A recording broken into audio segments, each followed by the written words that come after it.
당신이 부부싸움 할 때 당신의 자녀에게 벌어지는 현상. 안녕하세요 여러분, 상처로 진주 만들기의 펄메이커입니다. 제가 얼마 전에 소년에게서 연락을 받았습니다. 문자로 거의 한 2시간 정도를 대화를 한 것 같아요. 그 당시에 소년의 부모님은 부부싸움 중이셨고, 또 소년의 아버지가 어머니에게 또 폭력을 행사하는 상황이고, 또 두 분이 소리 높여 싸우시면서 이혼을 하시겠다고 하는 그런 상황에서 자신의 동생과 자기의 방 안에서 무서워하면서 저에게 연락을 하는 상황이었어요. 그래서 제가 경찰을 불러줄까냐고 물어봤더니 그러면 안 된다고 하고, 원하지 않아서 제가 경찰을 부를 수는 없었고요. 그저 그 소년과 문자로 대화를 주고받았던 일이 있었습니다. 그런 일을 제가 겪으면서 이 이슈에 대해서 여러분들과 한 번은 나누어야겠다고 생각을 해서 오늘 영상을 준비를 했습니다. 일단 모든 분들이 부부 싸움을 할 때는 이유가 있습니다. 도저히 싸우지 않고는 견딜 수 없는 이슈가 있어서 싸우는 거지만, 그 상황에 함께 있는 자녀들은 그 상황을 너무나 공포스럽게 받아들인다는 겁니다. 그런데 대부분 부부싸움을 하는 분들의 심리 상태는 어떠냐면, 그때 당시에는 자녀들이 눈에 보이지 않는 거예요. 왜냐하면 그 벌어진 상황에 너무나 지금 몰두가 돼 있는 상태고, 또 감정들이 격해 있는 상태이기 때문에 나중에 분명히 후회할 일인데도 그때 당시에 자녀를 어떻게 돌아볼 수 있는 마음의 여유가 되지 않아서 많은 사람들이 부모의 이 싸움 때문에 굉장한 트라우마를 갖게 된다는 것을 제가 알고 있습니다.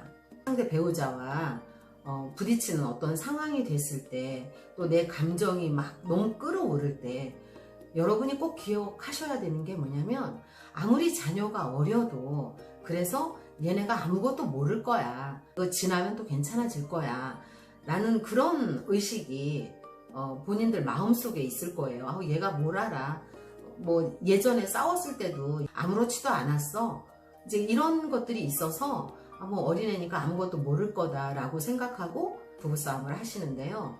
실제로 그때 당시에 여러분의 자녀들은 나이가 아무리 어려도 사리 분별을 다 해요. 그리고 어떻게 된 상황인지, 또 부모님이 그때 당시에 어떻게 했는지 여러분은 나중에 다 잃어버리실 것들을 아이들은 전부 생생하게 기억을 한다는 거예요.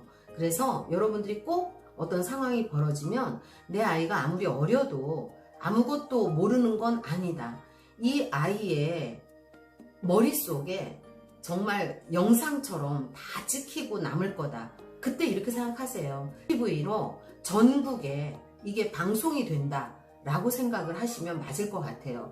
그것보다 더 큰 부작용이 여러분의 자녀들 인생 가운데서 계속 벌어지게 될 거라는 것을 꼭 기억하셔야 합니다. 이 부부싸움이 잦은 가정에서 자라난 자녀들은 평생을 그 부정적인 감정을 가지고 살아가게 되는데요. 저도 물론 이제 어릴 적에 굉장히 그 어려운 일들을 많이 겪은 사람이라서 이 감정이 어떤 건 줄 압니다. 이제 뭐 나중에 여러분들에게 인격장애, 성격장애 뭐 이거에 대해서도 제가 나누게 될 텐데요. 사실 이런 인격장애, 뭐 성격장애라고 불리는 굉장히 그 마음에 깊은 병을 갖게 된다는 것을 여러분이 꼭 기억하셔야 합니다. 어쩌면 이렇게 부부싸움을 많이 하는 여러분들도 그 원 가정에서 이러한 일을 많이 겪으셨을 수도 있다는 생각이 들어요. 그러나 내가 그런 일을 겪었다고 해서 내 자녀도 똑같이 나와 같이 살아야 되는 거는 아니죠. 그 아이들은 내가 이렇게 힘들게 살았는데 내 자녀는 건강하게 살기를 우리 모두 바라는 거니까요. 여러분의 부부싸움이 아이한테 팔 부러뜨리고 폭력을 행사해서 막 피가 나고 그것만이 큰 이슈가 아닙니다. 실제로 눈에 보이지 않지만 여러분의 자녀들이 정서적으로 겪게 되는 골절, 막 타박상, 찢겨지는 이런 것들은 굉장한 후유증을 남게 된다는 것을 꼭 기억하시기 바랍니다. 이렇게 부부싸움이 잦은 가정에서 자라나는 자녀들은 굉장한 불안감과 죄책감을 갖게 된다고 합니다. 왜냐하면 부모가 싸우는 게 꼭 본인이 잘못해서 싸우는 걸로 생각을 하게 된다는 거예요. 모든 자녀들이 이런 감정을 느끼게 된다고 합니다. 공포와 무력감을 느끼고 그 다음에 미래에 대해서 너무나 두려움을 갖게 된다는 거예요. 저에게 연락을 해왔던 이 소년도 자기가 어쩌면 학교를 그만두고 나가서 돈을 벌어야 할지도 모른다고. 왜냐면 엄마가 혼자서 버는 거 가지고는 우리가 다 함께 살 수 없을 거고, 지금 부모님은 이혼을 하러 가기로 했다고 하면서 너무나 두려워하는 것을 보면서 정말 마음이 너무 아팠습니다. 그런데 이게 꼭 그 소년의 이야기가 아니라는 거예요. 이 소년이 얼마나 두렵고 떨리는 마음으로 정말 이 상황을 어떻게 해야 될지 생각을 하다가 제 유튜브를 찾아본 것 같아요. 그러니까 제 컨텐츠 중에 이혼 막기 노력이라는 영상에 메시지를 남겨서 제가 컨택을 한 경우거든요. 그러니까 이 아이가 저한테 연락을 해올 때까지 어떤 심리 상태였을지 제가 지금도 생각하면 너무 마음이 아프고, 그 이후에 다행히도 엄마랑 아빠랑 화해해서 이혼하지 않기로 했다고 저에게 메시지를 보내주었더라고요. 그래서 제가 엄마 아빠에게 눈을 마주치고 나는 부모님이 싸울 때 어떤 기분이 드는지, 얼마나 무서운지를 꼭 이야기해드리라고 신신당부를 했습니다. 제가 그 소년에게 내가 엄마하고 통화를 해보겠다, 전화번호를 달라고 그랬더니 못 주더라고요. 그러면 지금 그런 상황이니까 엄마 친구들이라도 전화를 해서 좀 도와달라고 해라 그랬더니 아무것도 못하는 거예요. 나중에 자기에게 돌아올 어떤 그 체벌이나 질책을 두려워하는 것처럼 느껴졌습니다. 그러면서 자신이 지금 너무 어린 것이 속상하다고, 자기가 조금 더 큰 사람이었으면, 더 컸었다면 아빠를 말리고 엄마를 보호해 줬을 텐데 라고 얘기를 하는데 너무나 마음이 아팠습니다. 그러니까 여러분이 꼭 이것이 여러분 자녀에게도 일어나는 일이라는 거, 여러분이 부부싸움 할 때 여러분의 자녀들도 동일하게 이런 감정을 느끼고, 다만 누구에게 연락을 하지 못할 뿐입니다. 너무나 두려움에 빠져있기 때문에 아무것도 못하는 거지 아무 생각이 없는 게 아닙니다. 그 다음에 아이들은 부부싸움이 끝나고 나서 부모가 이제 화해를 하면 안도를 하지만 이미 가지고 있는 불안이 마음속에 남게 돼요. 그것을 그냥 아이들이 표현하지 못할 뿐이고, 표현해서 부모님께 야단을 맞게 될까봐 그걸 가라앉히고 감추기 때문에 여러분들만 모를 뿐입니다. 그런 자녀들 데려다가 상담을 하면 다 그 이야기가 나온다는 거 여러분 꼭 기억하시기 바랍니다. 제가 5가지로 나눠서 여러분들과 한번 나누어 볼게요. 첫 번째, 자녀 앞에서 부부싸움은 절대 피해야 한다는 거, 지금 이유는 제가 충분히 말씀을 드렸고요. 누군가가 화를 먼저 내면 맞대응을 해서 막 자녀에게까지 모든 상황이 알려지고 분위기가 험악해지지 않도록 꼭 그 상황에서 그냥 어느 한쪽은 분명히 참으시고 그 상황을 그냥 분위기를 더 나빠지지 않게 해서 지나간 후에 정말 꼭 싸우셔야 되면 자녀가 없는 곳에 가셔서 싸우시더라도 자녀 앞에서 싸움은 절대 하시지 말으라는 거. 그 다음에 2번째로는 상대 배우자의 약점을 자녀를 붙잡고 험담을 하지 말으셔야 해요. 왜냐하면 부모는 자녀의 자존감 형성을 하는 파운데이션이기 때문에 그 한쪽 부모를 욕하면 이 자녀는 나는 문제가 있다고 받아들인다는 거예요. 자존감이 건강한 자녀로 자랄 수 없다는 거. 자녀에게 숨길 수 없는 어떤 상황이 벌어졌어요. 배우자의 명백한 잘못이나 이런 게 있을 수 있잖아요. 그런 게 벌어졌을 때는 배우자의 잘못한 부분만 정확하게 아이들한테 이렇게 됐어. 그런데 이렇게 한 것은 잘못된 거야. 그렇게만 상황을 얘기해주고 자녀들이 이거는 잘못된 거라서 나는 나중에 하지 말아야 되겠다라고 배울 수 있게끔 하시고 막 자신의 감정을 그것 때문에 내가 얼마나 마음이 상했다는 얘기 막 그래서 막 그 상대를 험담하고 그래서 그것이 자녀에게 주입이 되지 않도록 조심하셔야 된다는 거 꼭 기억하시기 바랍니다. 세 번째는 부부 갈등은 둘이 해결하기로 하고 자녀를 피해자로 만들지 말 것을 협의하셔야 합니다. 두 분이 다. 그것은 둘 중에 어느 한쪽이 영상을 보시는 한쪽이 분명히 더 성숙한 분일 거예요. 그렇기 때문에 우리 이런 문제가 있으니까 이것을 좀 해결해야 되겠다라는 생각으로 찾아보시다가 제 영상을 보셨을 거라고 제가 생각이 드는데요.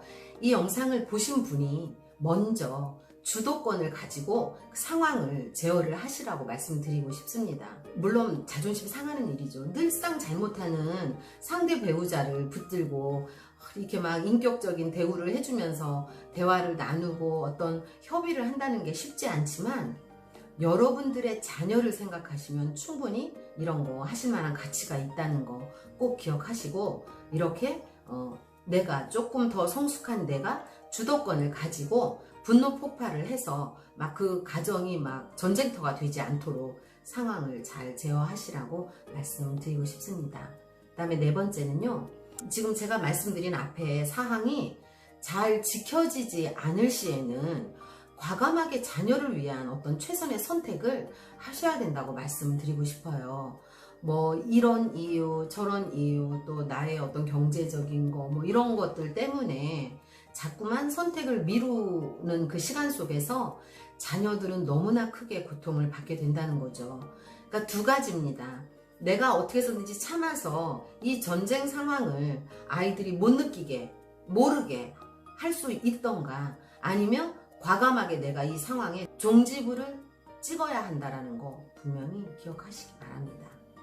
그 다음에 정말 불행하게도 어떤 자녀를 도저히 이렇게 안정된 가정 속에서 키울 수가 없어서 건강한 어느 한쪽이 차라리 자녀를 위해서 내가 자녀 양육을 책임지고 하겠다라고 해서 어떤 결정들이 내려졌다고 하면 꼭 하셔야 되는 게 자녀들에게 너희들 잘못이 아니라는 거 계속 주지를 시켜야 합니다. 제가 다른 영상에서도 말씀을 드렸지만 자녀들은 자신의 어떤 잘못 때문에 부모가 이혼을 했다고 생각을 한대요. 그건 저절로.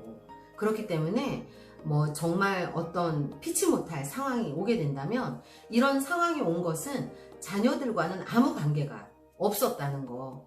그것은 오로지 어른들 사이의 문제라는 거. 그리고 이렇게 힘든 선택을 했어도 너희들은 똑같이 부모들에게 안전한 서포트를 받을 거고 최소한 내가 너희들을 위해서 최선을 다하겠다라는 안심을 갖게 해주셔야 된다는 거 꼭 기억하시고 특히 그 상대 배우자에 대한 인격 모독이나 정말 그 자녀하고의 관계를 끊어버리게 하는 그런 말들 또 그런 어떤 선택들 하시지 말으시라고 말씀드리고 싶습니다. 이 부부싸움이 자녀들에게 나쁜 영향을 미친다는 것을 굉장히 막연히 알고 있는 것 같아요. 저도 그랬습니다. 저도 제가 제 아이를 위해서 정말 목숨도 바칠 수 있었는데 이 부부싸움은 제가 조심하지 못했어요. 너무나 지금도 후회가 되고 제가 이 문제에 대해서 아이에게도 정말 여러 차례 미안하다고 엄마가 그때 너무나 미숙했고 몰랐고 엄마가 상처가 너무 많아서 어떻게 그 감정을 해결할 줄을 몰라서 그랬다고 너무나 많이 제 아이에게 용서를 빌었던 부분이에요. 그런데 아무리 용서를 빌어도 이 미안함이 사라지지를 않아요. 그냥 어떤 제 아이가 어떤 심리적인 어떤 어려움을 겪는 걸 볼 때마다 정말 제 심장이 불에 타는 기분이에요. 여러분들은 절대 이거 하시지 말라고 말씀드리고 싶습니다. 저는 제가 잘했기 때문에 여러분께 이렇게 하라고 말씀드리는 게 아니라 제가 여러분들께 드리는 말씀은 다 제가 실패한 것들이에요. 다 저는 너무나 다 망치고 막 잘못한 것들을 다행히 제가 늦게라도 이것을 알게 되고 또 치료받고 공부하고 어떻게 해서든지 이거 리커버리를 하려고 노력하는 과정에서 정말 이게 이렇게 10년씩이나 걸려서 내가 알아야 할 문제가 아니었는데 누군가에게 정말 누군가가 나에게 이런 것에 대해서 쉽게 내 눈높이에서 얘기를 해줬다면 나에게 너무 도움이 됐겠다 하는 생각으로 제가 여러분들께 부끄럽지만 저의 이런 실수들 나눕니다. 여러분들은 절대 정말 다른 어떤 것도 사실 실수를 하면 안 되지만 이거 아이 앞에서 자녀들 앞에서 사랑하는 엄마 아빠가 마구 싸우고 집안이 막 전쟁터가 되는 이거는 절대 하시지 말라고 거듭 말씀드립니다. 여러분들이 참아낸 그 시간이 나중에 여러분들 자녀들이 건강하고 정말 안정감을 가지고 세상을 살아가는데 너무나 중요한 뿌리가 된다는 것만 꼭 기억하시고 어떻게 해서든지 집 분위기를 평안하게 만드시는데 최선을 다하시라고 말씀을 드리고 싶습니다. 시청해주셔서 감사합니다. 좋아요와 구독을 눌러주시면 더 열심히 좋은 영상 만들도록 하겠습니다. 감사합니다.